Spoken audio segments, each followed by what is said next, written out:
साथियों, आप सभी को नमस्कार, प्रणाम, जय भीम, नमो बुद्धाय। दोस्तों, हम आज़ाद जनता संगठन के राष्ट्रीय उपाध्यक्ष डॉक्टर अमित कुमार और समाजवादी पार्टी के बाबा साहब वाहिनी के जिला उपाध्यक्ष, मैं ये कहना चाहता हूँ कि सरकार में जितनी भ्रष्टाचार हो रही है और जितनी भी यहाँ सरकार में लोग परेशान हैं, सरकार को देखते हुए नज़रअंदाज कर दे रही है। सरकार इतनी सरकार में घटनाएं हो रही हैं कि सरकार को देखते देखते उनकी आंखें भी नहीं खुल रही है कि सरकार में ऐसा कांड हो रहा है। लेकिन सरकार ये भी है कि योगी जी कह रहे हैं कि मैं इस सरकार में जब से आया हूँ उत्तर प्रदेश में गुंडे माफिया सबको ख़त्म कर दिया हूँ।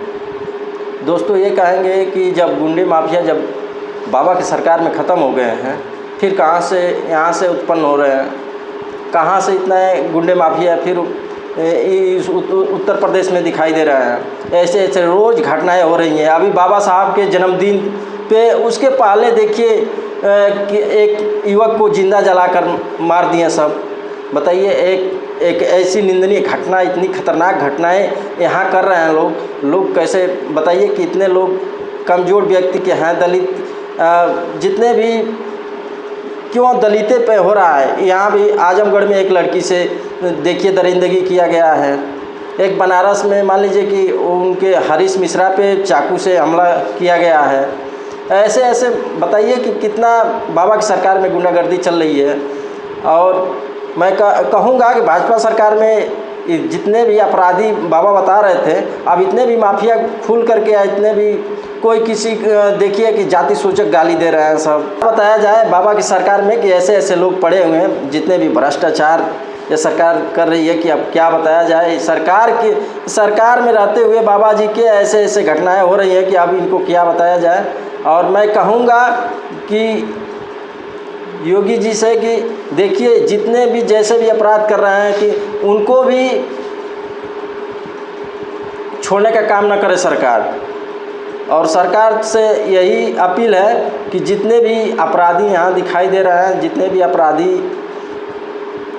अब ऐसे दरिंदगी काम कर रहे हैं, उनको छोड़ने का काम न करें, उनको भी मिट्टी में मिलाने का काम करें कि लोगों तक ये सुनाई दे कि हाँ, जो ऐसा काम किया था आज वो यहाँ इस धरती पे है नहीं।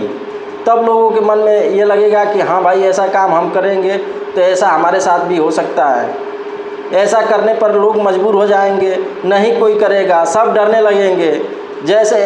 जैसे मान लीजिए कि एक नाबालिग लड़की से ये दरिंदगी किया गया है आजमगढ़ में, तो ऐसे लोग कर रहे हैं तो इन लोगों को भी ख़त्म कर देना चाहिए। ऐसे लोगों को ख़त्म कर देना चाहिए कि न रहेंगे, न फिर यहाँ से उत्पन्न होंगे, न कोई आगे ऐसा काम करेगा।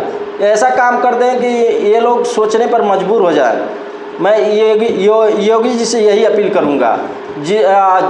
जैसे वहाँ देखिए एक युवक को जिंदा जलाया गया था, उसको भी जला करके उसके भी बीवी नहीं थी। अब एक बात ये भी सामने आया है, वीडियो में हम लोग देख रहे हैं कि वो बता रहे थे वो ठाकुर समाज के लोग कि अब प्रेम प्रसंग वाला बात चल रहा है कि वो हमारे घर पे प्रेम प्रसंग वाला बात चल रहा था, इसलिए उसको ऐसा किया गया है। बात बनाने को कई तरह से लोग बना रहे हैं, कई तरह से यहाँ मीडिया वाले दिखा रहे हैं।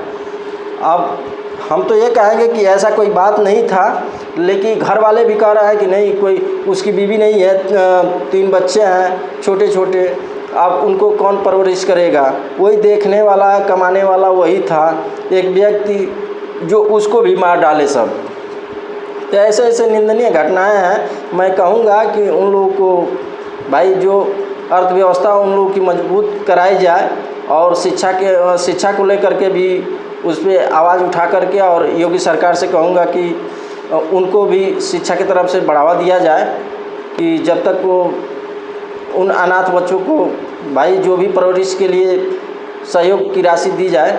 मैं यही अपील करूँगा योगी सरकार से। बहुत बहुत धन्यवाद। जय भीम, जय भारत, नमो बुद्धाय।